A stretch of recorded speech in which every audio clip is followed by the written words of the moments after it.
Bien, ahora sí estamos en comunicación con el doctor Marcelo Biondi, al cual le agradecemos esta comunicación telefónica. Doctor, buenos días. Hola, buenos días, ¿cómo andan? Bien, muchas gracias por esta comunicación telefónica. No, por favor, gracias a ustedes por comunicarse.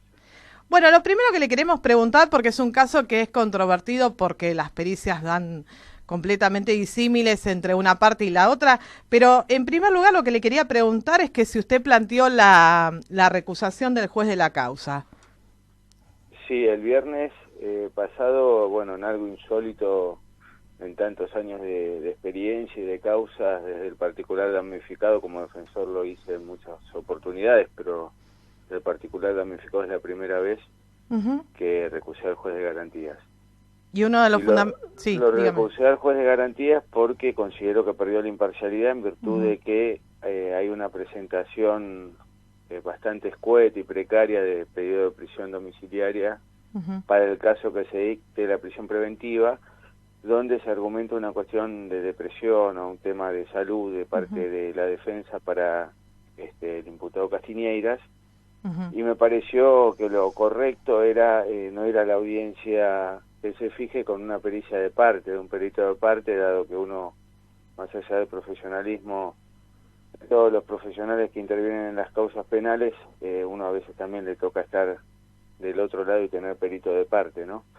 Entonces pedí una pericia oficial que se lleva a cabo por medio de la asesoría pericial La Plata, y designé a un perito psiquiatra, el doctor Herrera Milano. El juez la envió a la causa principal y me dijo que no tenía que pedirle ninguna medida al juzgado, y creo que se colocó en el rol de defensor y perdió la imparcialidad, por eso lo recusé, en algo insólito, vergonzoso realmente de parte del juzgado, pretender resolver una cuestión de domiciliaria con una pericia de parte únicamente, ¿no? Lo que tiene que haber es una pericia oficial, y eso me va a permitir a mí también poder contestar la vista como corresponda, porque quizás si realmente esto es una cuestión que es veraz y hay una patología médica que no puede ser tratada en una unidad del servicio penitenciario, bueno, mi postura tampoco va a ser totalmente en contra, ¿no?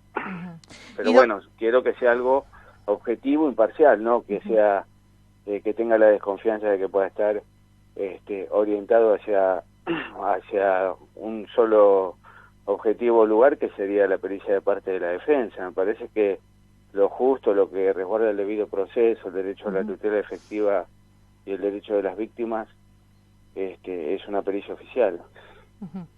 Bien, y esto tiene que ver con que ayer justamente la defensa planteó que seguramente el Pepo en 10 días estaría en libertad.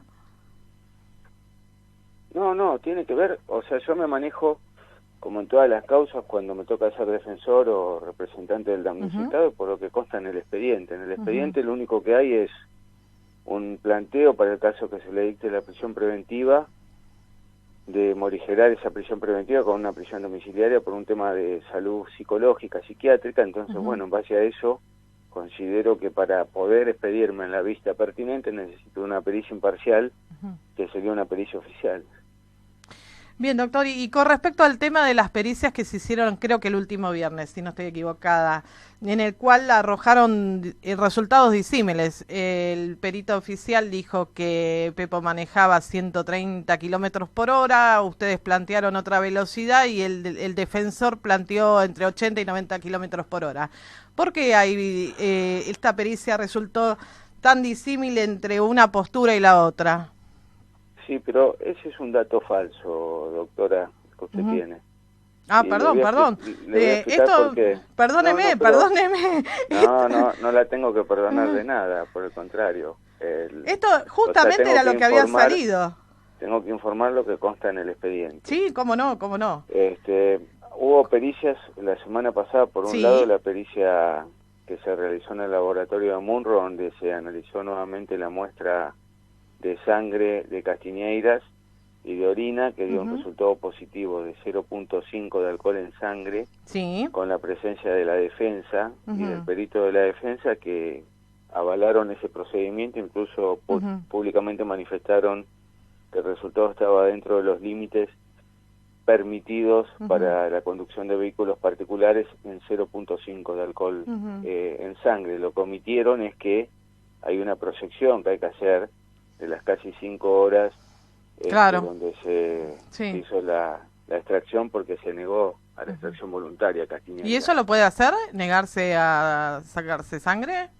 ¿Puede hacerlo o no? Lo que pasa que para sacar sangre o para ese tipo de actos, de procedimientos, se necesita la colaboración del imputado. Lo que se hace cuando se niega se pide la extracción compulsiva, que es lo que pasó en este caso, pero bueno, eso demoró 5 horas hasta que llegó la autorización del juez y todo, y el objetivo claramente era entorpecer y no reconstruir si realmente había consumido o no bebida, incluso estupefaciente, porque orina le dio positivo marihuana y cocaína, y también confirmó que había etanol en orina. La extracción de la orina se hizo aproximadamente a las 7 de la mañana del 20 de julio, del día del hecho, y la pericia es muy clara en que el consumo de cocaína tuvo que haber sido no mayor a 8 a 12 horas antes de la extracción de orina, que fue a las 7 de la mañana. Por lo tanto, estamos muy cerca del momento en que ocurre el hecho en el consumo de cocaína. La marihuana sí puede ser de varios días anteriores, incluso de 15, 20, 10, 5, 2 días, el mismo día, pero la cocaína no. Y ahí está claro la resolución pericial. Eso por un lado. Y la pericia accidentológica, tanto el perito oficial como el licenciado Gorbach, que es el perito de parte del damnificado, suscribieron una pericia con una velocidad de 139 kilómetros que venía circulando la camioneta en el momento en que se produce el hecho. Tomaron los parámetros más bajos para los cálculos y las fórmulas empleadas, que esto obviamente favorece al imputado, y de una velocidad que supera ampliamente la permitida en esa ruta con neblina. La velocidad precautoria para esos casos de escasa visibilidad es de 60 kilómetros. Bien, bueno, le pido disculpas. La verdad que yo esto lo había escuchado y me parece que fue de la defensa. Por eso mismo se lo por eso, pregunté. pero igual... Me parece bárbaro que lo aclare. No tiene que pedir disculpas, al contrario, es cuestión de aclarar lo que consta en la causa. Sí, me parece perfecto que lo aclare, porque así queda... esa era una de mis dudas, porque yo no entendía cómo era posible que hubiese en una pericia 3 resultados completamente distintos. Y por el otro... Sí, dígame. El resultado ese es el oficial y el suscripto por el perito del particular damnificado. Después, la defensa, si tiene alguna diferencia, lo que tiene que hacer en algún momento, presentar su informe en la causa. Lo que sí hay que recordar que los peritos que actúan en toda causa penal después están sujetos a todas las conclusiones que realicen, a que tengan un sustento científico, ¿no? Porque también pueden caer bajo la figura del falso testimonio. Sí, totalmente. Y por otra parte le quería preguntar quién llamó a la ambulancia y si ya se lograron presentar en el expediente. Sí, han declarado los ambulancieros, fue una ambulancia que convocaron unos automovilistas que circulaban por el lugar, que posteriormente al hecho, y es importante que la ambulancia llegó aproximadamente unos 20 minutos posteriores al momento del hecho, donde, la primera persona en llegar es un testigo que declaró en la causa, que reside a 250 metros de donde fue el siniestro o el hecho de tránsito, y cuando llega manifiesta una serie de circunstancias, que Castiñeira estaba preocupado por la situación de las personas que estaban fallecidas, de la persona que estaba herida, y después cuando llega la ambulancia, en una primera oportunidad en su testimonio no omitió manifestar uno de los indicios que tenemos de peligro de entorpecimiento probatorio, que son los dichos de Castiñeira en forma muy despectiva al personal de la ambulancia. Es una afirmación que se conoce públicamente. Sí, que el pibito era el que manejaba. Trata de ubicar en cabeza de Ignacio Bozalé la conducción del vehículo cuando ya estaba fallecido en la ruta. Ese testigo, que es la primera persona en llegar al lugar, manifiesta que luego de su primera declaración recibe un mensaje privado de la mujer de la esposa de Castiñeira, o la concubina, donde, le manda un mensaje por Facebook privado, le dice gracias corazón, y él le contesta muy amistosamente que salga todo bien. Esto en su ampliación de declaración declaró esto, incluso incorporó voluntariamente el mensaje de Facebook, que nosotros también consideramos que es otro indicio de peligro de entorpecimiento probatorio, que la mujer del imputado se esté comunicando y agradeciendo al testigo presencial, a la primera persona que llega al lugar, que qué casualidad que tenía internada a la hermana en el hospital de Dolores en el tiempo que estuvo internado Castiñeiras, y que omitió declarar los dichos de Castiñeira del ambulanciero, que son uno de los elementos que tomamos también como otro indicio de peligro de entorpecimiento.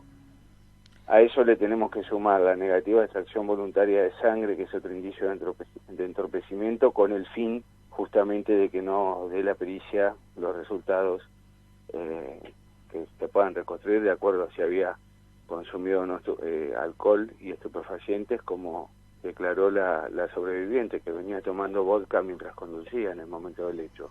A eso lo quería preguntar. Ella declaró, pero ella era la que le iba suministrando la bebida. ¿A ella le cabría algún tipo de responsabilidad? Bueno, hay que ver qué pasa, sí. Hay que ver qué pasa con el tipo penal, más allá de que hay algún precedente que en los casos de hechos culposos también achacan autoría a más de una persona. Yo, mi criterio personal es que dentro del tipo penal culposo no hay autorías paralelas ni menos coautorías, por una cuestión de que justamente no estamos hablando de un hecho intencional.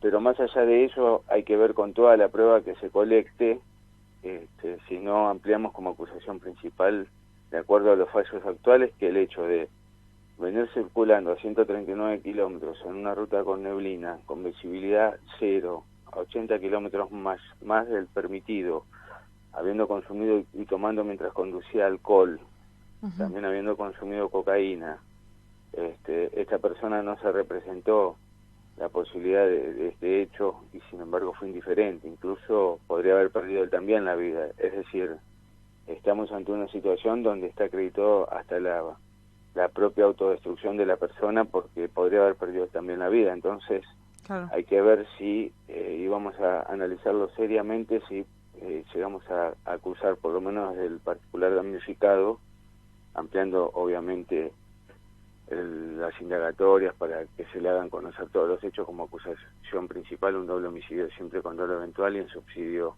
la calificación actual, que es el doble homicidio culposo, al menos con respecto a los familiares que represento. Después recordemos también que está el delito de lesiones, que hoy está calificado como culposas, en perjuicio de esta persona que es la que iba en el vehículo y fue la única sobreviviente. Hoy esta persona está como víctima en la causa.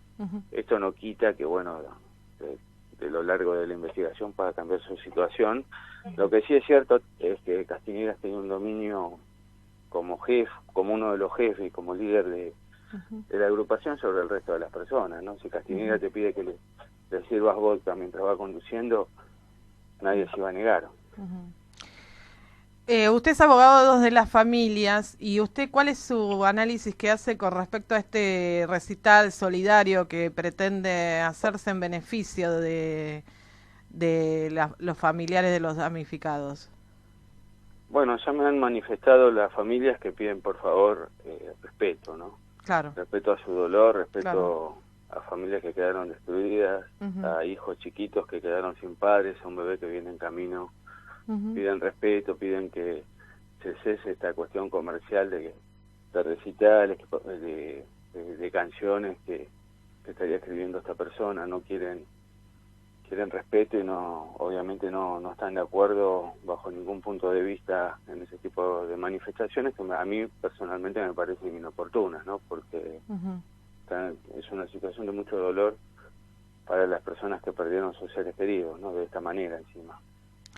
Doctora, sí, dígame. Esto no es un hecho de tránsito común, no es una persona que iba sin consumir alcohol, sin consumir estupefacientes, sin consumir mientras estaba circulando en ese mismo momento vodka, y por una cuestión de imprudencia, en vez de ir a 60, que es lo permitido con neblina, y 80 despista y se produce este resultado. Esto es un hecho que se asimila más a una cuestión criminal, ¿no? Ir a 139 kilómetros en una ruta con cero visibilidad, tomando alcohol, habiendo consumido estupefacientes, bueno, un hecho distinto, no es el simple accidente de tránsito que nos puede pasar a todos.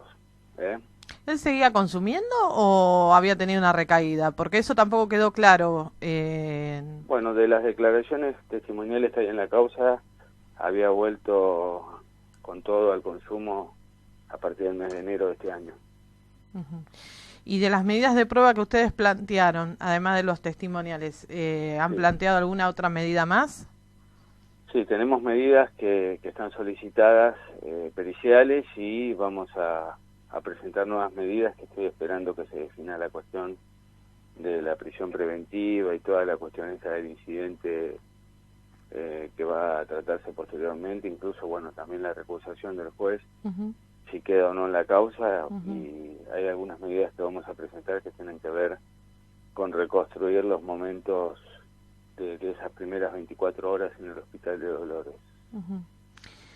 Y con respecto al... Bueno, usted hizo la recusación del juez y la defensa plantea hacerle la recusación a la fiscal. ¿Cómo ve la actuación de la fiscal? Nosotros estamos conformes con la actuación de la Fiscalía. Más allá de eso, nosotros hicimos la presentación en el expediente de la recusación del magistrado por los motivos estos que sintéticamente te brindé. Pero más allá de eso, bueno, si la defensa realiza algún planteo, cuando sea en el expediente y tenga la vista pertinente, me voy a expedir. Yo, por lo menos por ahora, no advertimos ninguna circunstancia de la Fiscalía que se corra de su obligación, que es reconstruir la verdad histórica. Y en este sentido, a mí me toca también en esta causa que se reconstruya la verdad histórica y que casi en ella se aplique la ley, sin excepción con respecto a otros imputados que se encuentran en circunstancias similares de peligros procesales en la provincia de Buenos Aires. ¿Es verdad que en 10 días él puede recuperar la libertad? En realidad, en caso de que la justicia haga lugar a algún planteo que se presente oportunamente, que tendría que ser escarcelatorio, es una posibilidad que puede estar, pero no hay nada de eso presentado en la causa. Y yo creo que con los peligros procesales que antes les comenté, sería una resolución totalmente arbitraria. Bien, o doctor, sea, hay muchas cosas que se hablan en forma pública. Por eso es la idea de forma irresponsable, de la porque nota. no constan en la causa. Me parece perfecto y por eso es la idea de la nota, porque me parece que se estaban diciendo muchas cosas y no quedaba claro cuál era la verdad. Y de hecho le vuelvo a repetir, lo de la velocidad lo saqué de la defensa, por eso se lo pregunté. Le agradezco muchísimo la aclaración y el tiempo para darnos esta nota. No, por favor, un saludo. Muchísimas gracias, bien, muy amable, gracias.